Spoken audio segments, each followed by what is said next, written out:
Farm to Table, Wikipedia audio. Farm to Table is a social movement which promotes serving local food at restaurants and school cafeterias, preferably through direct acquisition from the producer. This might be accomplished by a direct sales relationship, a community-supported agriculture arrangement, a farmer's market, a local distributor, or by the restaurant or school raising its own food. Farm to Table often incorporates a form of food traceability where the origin of the food is identified to consumers. Often restaurants cannot source all the food they need for dishes locally, so only some dishes or only some ingredients are labeled as local. The Farm to Table movement has arisen more or less concurrently with changes in attitudes about food safety, food freshness, food seasonality, and small farm economics.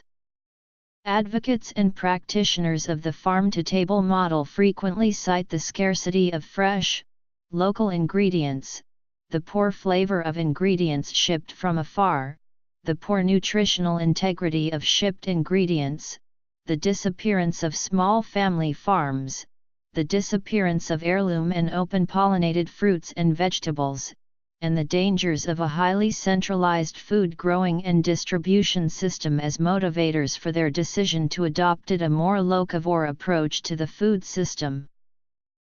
Among the first vocal and influential farm-to-table businesses were Chez Panisse Restaurant in Berkeley, California, the Herb Farm in Washington, Bon Appetit Management Company based in Palo Alto, California, and The Kitchen in Boulder, Colorado. Since the 2000s, the number of farm-to-table operations has grown rapidly, and the American Farm-to-Table Restaurant Guide lists restaurants located in more than 30 states and the District of Columbia. In 2015, according to the National Restaurant Association, 4 of the top 10 trends related to local foods. Influences and growth. Prominent advocates for the farm-to-table movement, either as chefs, writers, farmers, or environmentalists, include Wendell Berry, Wes Jackson, Michael Pollan, Thomas Keller, John Javance, Alice Waters, Dan Barber, Joel Salatin, Barbara Kingsolver, Tony Moss, Kevin Gillespie, Edna Lewis, Ken Miska, Eric Manning, and others.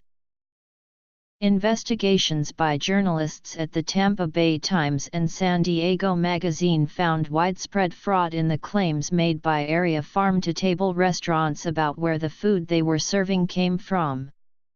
Cases included: restaurant previously bought from that provider but has since switched without updating the menu, restaurant claims to buy from a farmer, but the farmer denies ever having sold to that restaurant, restaurant serving a type of food the cited farmer or fisher has never grown or caught or which is currently out of season or not being provided, restaurant claiming to serve food from a provider which has gone out of business years ago. Food from the claimed source makes up only a small portion of the type of food on the plate. In cases where fraudulent claims are being made, the food actually being served is usually non-local or even commodity food which is cheaper or more available out of season. In some cases, food claimed to be wild-caught, preservative-free, made in-house, fresh from Florida, or Long Island duck was not. Such practices open restaurants to lawsuits from the farmer whose name is being used fraudulently, lawsuits from consumers who have purchased mislabeled food products, and enforcement actions by government agencies. Tampa Bay Times food critic and investigative reporter Laura Riley attributes fraud in part to the rise of the farm-to-table trend since 2012. The lack of time of restaurants to deal directly with farms, whereas they normally would deal with 1 or 2 large distributors, and in some cases sheer profit motive. More recently, restaurateurs have tried to democratize the farm-to-table movement by opening fast casual restaurants that offer locally sourced food at a relatively affordable price point. Sweet Green, a farm-to-table salad chain, has experienced exponential growth since opening in 2007 in Washington, D.C., and now has more than 60 locations across the United States. The salad bar chain started on the premise of sourcing food as locally as possible. The chain works with more than 500 farmers to limit the distance food travels across all their locations, requiring each region to build relationships with their local farm community. In New York, another fast casual concept, Dig In, has gained popularity with their farm-to-counter model. In 2016, Dig In announced they intend to buy and manage their own farm. While they don't plan to source all their food from their farm, it will be a place for education and to learn exactly how things grow. Both of these restaurant concepts have received noteworthy funding, as investors gain more interest in food startups, particularly those connecting to the local food system. Consumer interest is high enough that Applebee's has even explored the farm-to-table concept. Over the summer of 2014, the chain released a location-specific menu option, the grilled Vidalia onion sirloin, in Georgia. It took 6 months to plan and was only available for a limited period.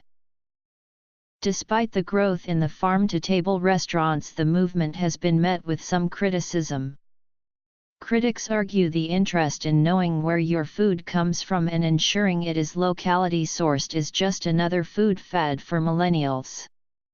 Furthermore, the higher price point that many restaurants are forced to demand, given the higher costs of production and lower economies of scale, also make farm-to-table food less accessible for many people.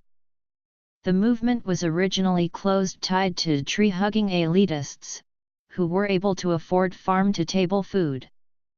Lastly, critics argue that the farm-to-table term is not fully understood by consumers.